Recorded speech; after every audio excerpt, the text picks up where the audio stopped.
Malayalam big boss season 7 ഇന്ന് ആദില അനുമോൾക്ക് കുറച്ച് ഉപദേശങ്ങളൊക്കെ കൊടുത്തു. അതായത് നീ ഇനി ആരിൻ്റെയും ജിസേലിൻ്റെയും കാര്യത്തിലൊന്നും ഇടപെടരുത്, അവരുടെ ടോപ്പിക്ക് നീ ഇനി എടുത്തിടുകയും വേണ്ട എന്നൊക്കെ ആദില പറയുന്നുണ്ട്. കാരണം അനുമോൾ ചോദിക്കുമ്പോൾ ആദില ഇന്നലത്തെ കാര്യങ്ങൾ പറയുന്നു. അക്ബറിന് ഈ ആഴ്ച ഒരു കാര്യത്തിലും ഇടപെടാനില്ലാത്തത് കൊണ്ട് അക്ബർ ആരിൻ്റെയും ജിസേലിൻ്റെയും ടോപ്പിക്ക് എടുത്തിട്ടിരിക്കുകയാണ്. അതുകൊണ്ട് നീ ഇനി ആ ടോപ്പിക്കൊന്നും എടുത്തിടുകയും വേണ്ട, അതിൽ കയറി ഇടപെടുകയും വേണ്ട.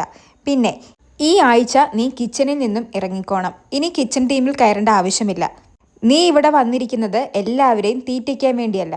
അപ്പോൾ അനുമോളും പറയുന്നുണ്ട്, ഇന്നലെ അമ്മയും ചേച്ചിയും വന്നപ്പോൾ ഇത് തന്നെയാണ് പറഞ്ഞത്, ഞാൻ ഇനി കിച്ചൺ ടീമിലേക്കില്ല, ദേ ഈ ഒരാഴ്ചയും കൂടി കഴിയുമ്പോൾ ഞാൻ ഇറങ്ങും, വല്ല ഫ്ലോർ ടീമോ ടോയ്ലറ്റ് ടീമിലോ വല്ലതും കയറാൻ പോവുക. പിന്നെ ഇവിടെ ആർക്കും കുക്കിംഗ് അറിയില്ലല്ലോ, അതാണ് ഞാൻ എന്ന് അനുമോൾ പറയുമ്പോൾ ആദില പറയുന്നത്, ഒനിയിലുണ്ടല്ലോ, ബിന്നി ഉണ്ടല്ലോ, ഒനീലിന് വെസ്റ്റേൺ ഫുഡ് മാത്രമേ ഉണ്ടാക്കാൻ അറിയൂ എന്നാണ് അനുമോൾ പറയുന്നത്. പിന്നെ ബിന്നി മാത്രമല്ലേ ഉള്ളൂ, എല്ലാവരും ചെയ്ത് പഠിക്കട്ടെ എന്ന് ആദില പറയുന്നുണ്ട്. പിന്നെ അനുമോള് സ്വന്തം ഇഷ്ടപ്രകാരം തന്നെയാണ് കേട്ടോ, ആരും നിർബന്ധിച്ചൊന്നുമല്ല കിച്ചൺ ടീമിൽ ഇട്ടിരിക്കുന്നത്. അനുമോൾ സ്വന്തം ഇഷ്ടപ്രകാരം കിച്ചൺ ടീമിൽ കയറിയതാണ്. അനുമോൾക്ക് അങ്ങനെ ഫുഡ് ഉണ്ടാക്കി എല്ലാവർക്കും കൊടുക്കാൻ ഇഷ്ടമാണ്.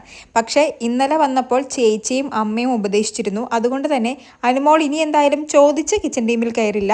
ഈ ആഴ്ചയും കൂടി കഴിയുമ്പോൾ വേറെ ഏതെങ്കിലും ടീമിൽ കയറാനാണ് പ്ലാൻ. അത്തരത്തിലുള്ള ഉപദേശങ്ങളൊക്കെ ആദില ഇന്ന് അനുമോൾക്ക് കൊടുത്തിട്ടുണ്ട്. കൂടുതൽ ലൈവ് അപ്ഡേറ്റുകളുമായി വീണ്ടും വരാം.